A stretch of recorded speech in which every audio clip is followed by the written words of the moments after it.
With that, we go to the gentleman from Ohio, one of the gentlemen from Ohio, Mr. Turner. Thank you, Mr. Chairman. Ms. Johnson, I was fascinated by your opening statement because you said you had been at GSA during the Clinton administration, had returned after the first year of the Obama administration, but it was not the same GSA that you had left. And I want to agree with you because I believe that when you left the Clinton administration and returned then after the first year of the Obama administration, you would have been joining an administration that had a completely different culture than the Clinton administration, a completely different culture than the Bush administration. This is an administration that believes that when government spending is occurring, when taxpayers' dollars are being spent, that jobs are being created. That was the whole crux of the stimulus. Stimulus I voted and many people in this room voted against, is because the American people actually believe that when taxpayers' dollars are being spent, that debt is being created. Now, I have some examples of that spending that GSA was doing. And Mr. Foley, you had said you weren't aware that the tuxes were being paid for by the taxpayers. This is one of those examples of GSA spending, Ms. Johnson, under your leadership. Includes the conference logo, and everyone was given one of these. This is apparently, I'm told, a blackjack dealer's vest, so that everybody could feel as if they're in character when they get to the conference. In addition to that, they were given a participatory directory that has everybody's picture, and in it they're assigned characters and roles. On the page that I've opened here, one is assigned Cher, one is assigned Sammy Davis Jr., Elvis, and Celine Dion.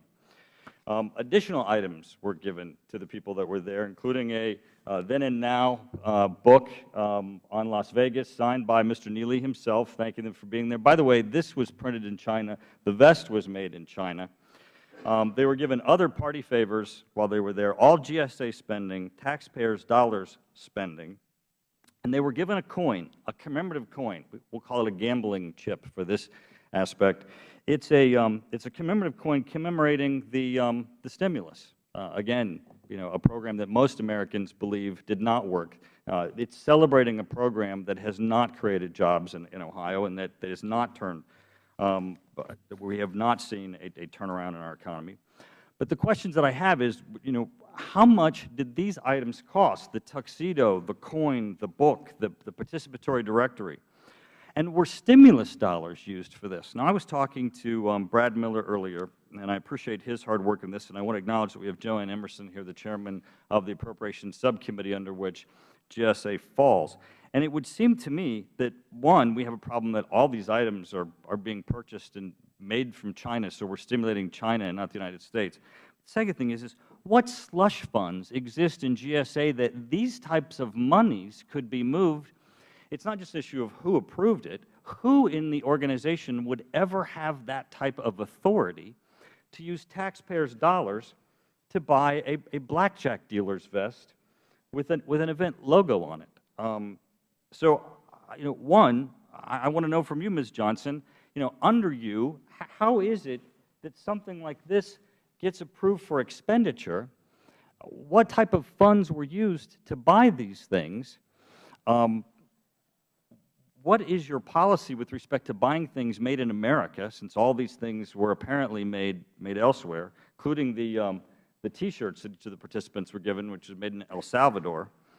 And also, I would like Mr. Robinson to give us an answer on that he will give us a commitment that he will tell us the source of these funds that were used to buy these, and specifically in GSA's budget, how is it that this type of money could be laying around so that it could be used in this slush fund manner?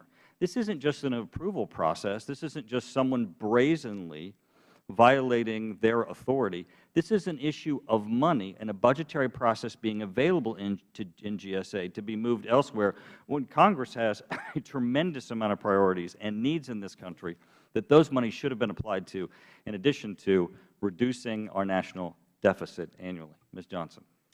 Mr. Congressman, I'm just as appalled as you are by those examples of expenditures. When I learned about the extent of them and the nature of them, I began disciplinary action, some of which is confidential and I cannot share at this point. I fired the two political people who were in the chain of command to me, and I resigned. I think the gentleman, I think you had a slush fund question in there, too. Yeah.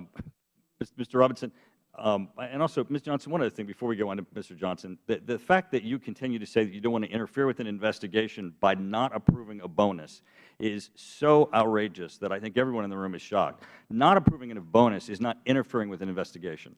Mr. Robinson, will you assure us that you will tell us how these monies are available in GSA so that we can, on a congressional basis, stop it? Yes, I'm happy to get that information to the committee about the budget where these items were purchased. My understanding from the IG's report is that one of the glaring problems that we had at the time was that the budgets were diffused out into the regions. Since then, as part of the response to the report, we've pulled the budgets back into the central office CFO so that there's centralized control over those budgets. Thank you. We now go to the gentleman Turner? from Virginia, Mr. Conley. Oh, I'm sorry. Mr. Miller, did you have something? I'm sorry, if I may. I course. just wanted to clarify that on page 11 and 12 of the report, we identify those items. We identify the $1,840 for the vest for 19 regional ambassadors to wear, and the $6,325 on the commemorative coins. And as far as we can tell, no stimulus money was used. The money was paid on government purchase cards and taken out of the Federal Building Fund building operations. Just a quick follow-up, very quick. So that's $100 a piece for the vest, and the challenge coin-looking things are about $20 a piece when those of us who buy them out of our own pocket typically spend less than $1 a piece. Is that roughly right? They were about $20 a piece, 300 of them coming to $6,300?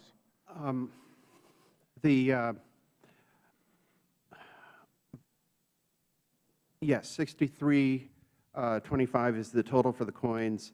I'd have to go through the math. I'm not as quick.